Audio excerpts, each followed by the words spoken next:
بسم اللہ الرحمن الرحیم نحمدہ و نصلی علی رسول الکریم اما بعد۔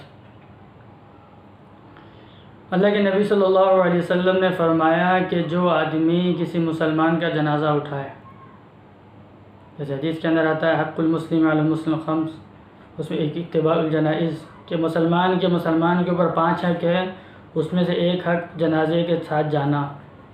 فرمایا جو آدمی کسی مسلمان کا جنازہ اٹھائے اور جنازہ اٹھانے کے بعد اس کے ساتھ قبرستان تک جائے، تدفین وغیرہ کر لے، تو اس کو 2 قیرات ثواب ملتا ہے، 2 قیرات۔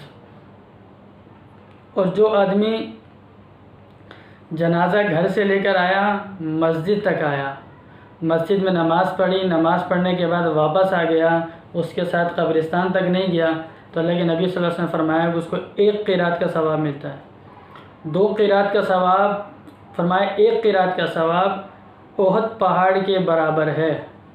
یعنی ایک آدمی جنازے میں شریک ہوا، شروع سے لے کر آخر تک، تدفین تک شریک ہوا، تو اس کو 2 احد کے پہاڑ کے برابر اس کو ثواب ملا۔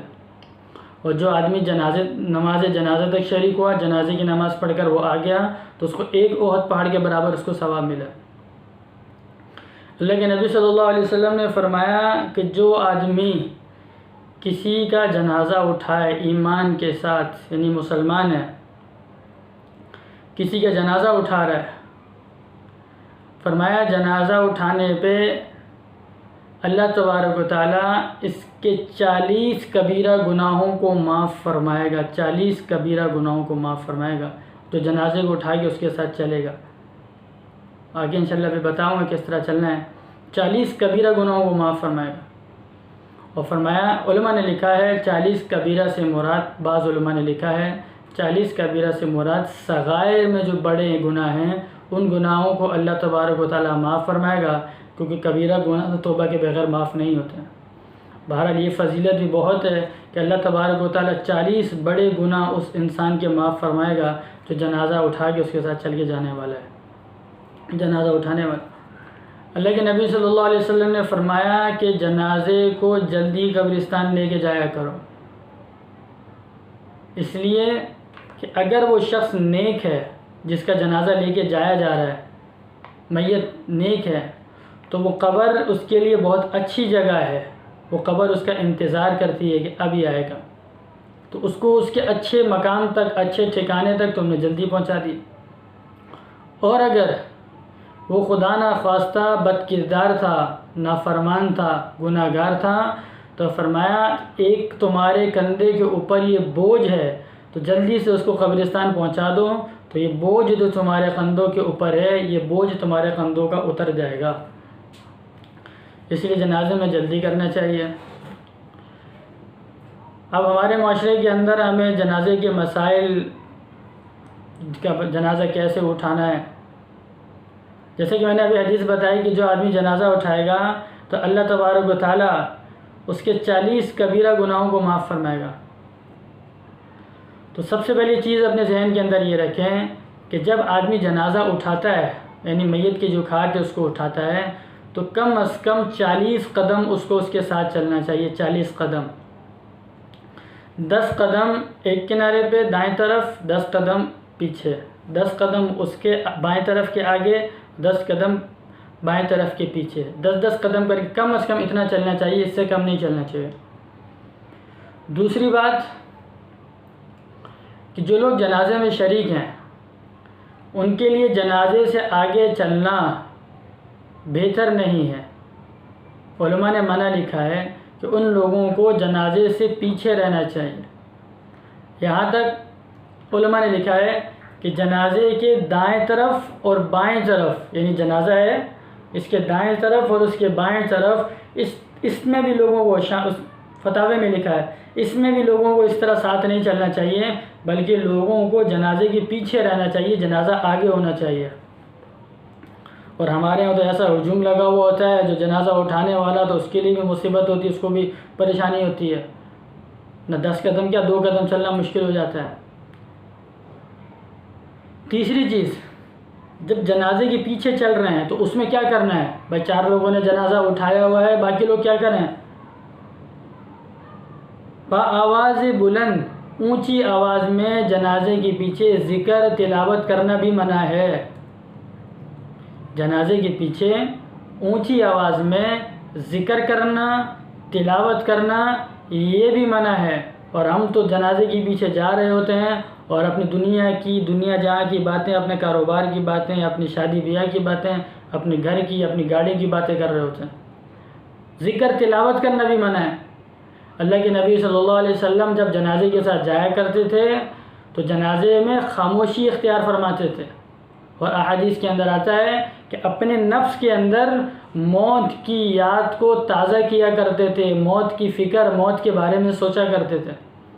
تو جنازے کے پیچھے چلنا ہے اور خاموش رہنا ہے، اپنے ہی نفس کے اندر، اپنے دل کے اندر موت کی یاد کو، قبر کو، حشر کو، ان ساری چیزوں کو یاد کرنا ہے، کسی سے کوئی گفتگو نہیں کرنی ہے۔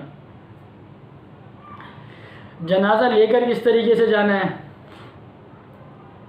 تیز چلنا ہے، آہستہ چلنا ہے؟ اس میں بھی ہمارے یہاں بہت سارے مسئلے مسائل ہیں۔ بھائی جنازہ بالکل آہستہ بھی لے کر نہ چلے، جنازے کو تھوڑا سا تیز لے کر چلے، تیز رفتار ہو چلنے کی، لیکن اتنا تیز نہ چلے کہ اس تیز چلنے کی وجہ سے جنازہ جو اندر میت ہے وہ ہلنے لگ جائے، اس میں جنبش پیدا ہو جائے، وہ ہلنے لگ جائے۔ اتنا تیز جنازے کو لے کر نہیں چلنا، وہ دوڑ رہے ہیں ایسا نہیں۔ اتنا تیز چلیں کہ اندر جنازہ جو ہے وہ ساکن رہے، اس کو حرکت نہ ہو، بالکل آہستہ بھی نہ چلیں۔ اللہ کے نبی صلی اللہ علیہ وسلم جب بھی جنازے میں شریک ہوتے، جنازے میں جاتے تو ہمیشہ پیدل جایا کرتے تھے۔ جنازے میں پیدل جانا، سواری میں نہ جانا، جنازے میں پیدل جانا، سواری میں نہ جانا۔ اللہ کے نبی صلی اللہ علیہ وسلم نے فرمایا جب فرشتے پیدل جاتے ہیں تو میں سواری پر کیوں جاؤں؟ اس لیے جنازے کے پیچھے جانا، آہستہ جس رفتار سے میں نے بتایا اس طریقے سے جانا، اور پیدل جانا۔ قبرستان میں جنازہ جس وقت پہنچ جائے، اللہ کے نبی صلی اللہ علیہ وسلم نے فرمایا جب تم میت کو لے کر قبرستان آ جاؤ یا جنازہ قبرستان میں آئے تو اس وقت تک نہ بیٹھو جس وقت تک یہ جنازہ کندھوں سے نہ اتار لیا جائے۔ ہم میں سے بعض لوگ دوسرے راستے سے چل گئے، قبرستان پہلے پہنچ گئے، یا بعض سواری والے وہ پہلے چلے گئے، کوئی کسی طرح پہلے پہنچ گیا، کسی دوسری جگہ سے قبرستان میں پہنچ گیا، تو اس وقت تک نہ بیٹھے وہ آدمی جو جنازے میں آئے ہیں جب تک کہ جو میت جو جنازہ ہے اس کو کندھے سے نہ اتار لیا جائے۔ اللہ کے نبی صلی اللہ علیہ وسلم نے اس سے منع فرمایا، بلکہ ایک روایت میں تو فرمایا جب تک کہ اس کو قبر کے اندر میت کو نہ اتار دیا جائے اس وقت تک کہ کوئی نہ بیٹھے۔ اللہ کے نبی صلی اللہ علیہ وسلم جنازے میں جب بھی جاتے پیدل جاتے، واپسی پر کبھی پیدل آتے کبھی سوار آتے۔ واپسی میں اختیار ہے، پیدل آنا چاہیں پیدل آ جائیں، سوار آنا چاہیں سوار آ جائیں، کوئی مسئلہ نہیں ہے۔ سب سے اہم بات یہ ہے کہ جنازے کو اٹھانا کیسے ہے۔ علماء نے لکھا ہے، فقہاء نے کتابوں کے اندر، کہ جنازہ جو رکھا ہوا ہے، جنازہ پڑھ لیا، جنازے کے بعد جب اس کھاٹ کو اٹھایا جائے گا تو اس کو جس طریقے سے دنیا میں کوئی بورا ہوتا ہے نا، آٹے کا بورا، چاول کا بورا، کندھے پہ ایسے اٹھاتے ہیں، جھکتے ہیں اور کندھے پہ رکھتے ہیں اور ایسے اٹھاتے ہیں، نہیں، ایسے نہیں اٹھایا جائے گا کہ جیسے کوئی بھاری وزن اٹھایا جاتا ہے، بلکہ انسان پروقار انداز میں ہو اور اپنے ہاتھوں سے جنازہ اٹھا کر اپنے کندھے پر رکھے، ہاتھ سے جنازے کو اٹھائے گا اور اٹھا کر اس کو اپنے کندھے پر رکھے گا۔ ایسا نہیں کرے گا کہ کندھے پہ رکھ کے اس کو اٹھا رہا، نہیں، اٹھائے گا اور اس کو اپنے کندھے پر رکھے گا۔ یہ طریقہ ہے جنازے کو اٹھانے کا۔ اب جنازے کو لے کر چلنے کا طریقہ کیا ہے؟ جیسے کہ میں نے شروع کے اندر بتایا کہ 40 قدم چلے کم از کم۔ اب 40 قدم کس طریقے سے چلے؟ اس طریقے سے اگر ہم چلیں گے تو انشاءاللہ ہمارے جنازوں کے اندر جو اکثر بدنظمی ہو جاتی ہے، بھیڑ ہو جاتی ہے، سب کو موقع نہیں مل پاتا، وہ نہیں ہوگا۔